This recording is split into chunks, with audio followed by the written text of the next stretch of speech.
we have here another interesting and very challenging chess endgame puzzle. White to move and win. As you can see, the 2 pawns of black are going here, g1 and h1. The black king is just right there protecting 2 pawns, so it's kind of difficult to stop the 2 pawns, especially with the king just around the 2 pawns. And this black white king, I mean, just quite far from the war zone, so you have to make sure the king is involved. So how can you win this kind of tricky chess endgame puzzle? If you think moving the rook, let's say rook f1, try to block the pathway of the 2 pawns, well, that's unfortunately for white, but this is a loose game. G3, now later on g2 is coming. Let's say king to e6, trying to involve the king. h4, now king to e5 opposition. h3, if rook f8, h2, rook g8 check, you will not go here king h5 because that's a draw for white. Not a win, but at least white was able to save the position, because after king f4, where you gotta go? If h2 checkmate, if g2 checkmate on here, rook h8, you have to move your king, right? King h3. Now after rook takes, move here, and then you can just go rook g8. The idea, if you will go here, there's a check, and that's a win for white. Now you have to go back here, so that's a perpetual check. So let's go back. So rook f1, which is bad move.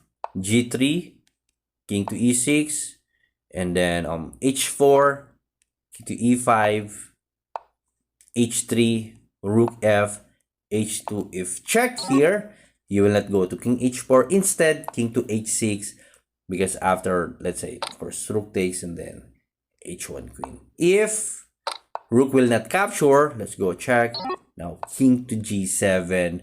No way for white to stop the promoting pawn. So moving the rook is a loose game. Now let's say rook to g8 check. That's the safest move, because this is a draw game.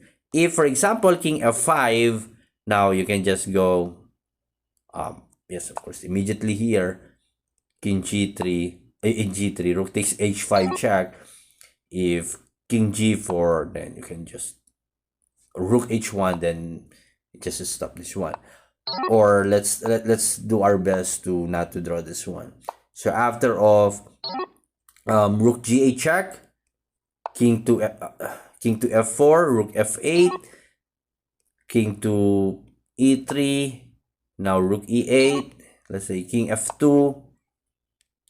Now you can actually go here immediately, and then if g3 capture, this is a draw, because white rook can stop the promoting pawn. How about rook g8 going here, king h4? This is a win for white. So black king cannot just go anywhere here. It must be the correct square, or else a loose game for black. Why? King e6, let's say king h3, king to e5, look for the position. g3, for example, king to f4, of course you have to protect that one. h4, now king f3 opposition, king h2, but after rook to g4, what black will do here? If you will move, of course, rook takes, and there's no way for black to save the 2 pawns. If king will just go back to h3, you can just go rook a4 anywhere on the 4th rank, and then what will you do?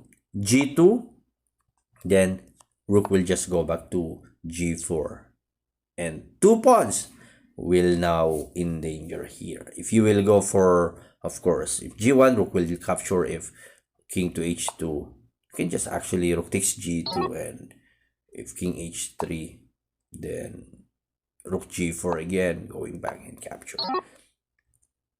So after rook g8, king h5 should not be in the choices. Just move king f5 or king f4, but still a draw game. Now, what is the best move of white to win, not to draw the game?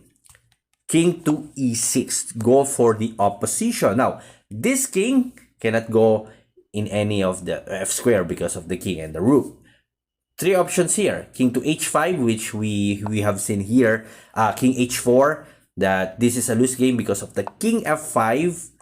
If king g3, rook c8, let's try to do something here. King to g2, king f4. If g3, rook c2 check. This is very critical also for white.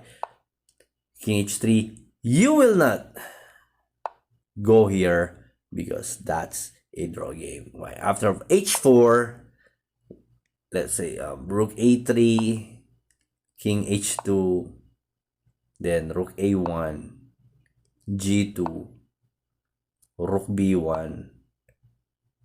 If h3, king g4, black can't do anything but to, Okay, let's go back. So after king e6, king to h5, rook c8, king going here, king f5, now king to, let's say, g2, rook c2 check, king h3, king f4, g3. I mentioned that goes rook c3, just king to f3. Always go for the opposition.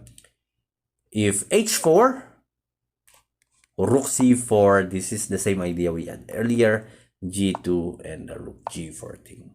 Black is sig-swung here.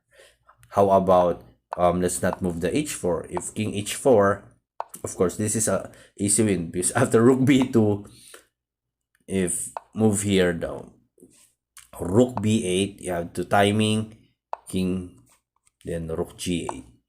No way for, of course, for black to support that one. If, okay, let's not king h4, instead h4, rook b4, same idea, or sorry, rook takes h4, that's easy win for white. So king e6, let's not move going to h4, king h4. Let's move g3, king to e5, king to g4, king to e4 opposition. If h4, now rook g8 check, same idea. Move here, king to f3, king h2, rook g4, same idea. If king g1, rook takes h4, and no way for black to move here. And this is how you win this kind of endgame. Look for the opposition and find the perfect square for the rook.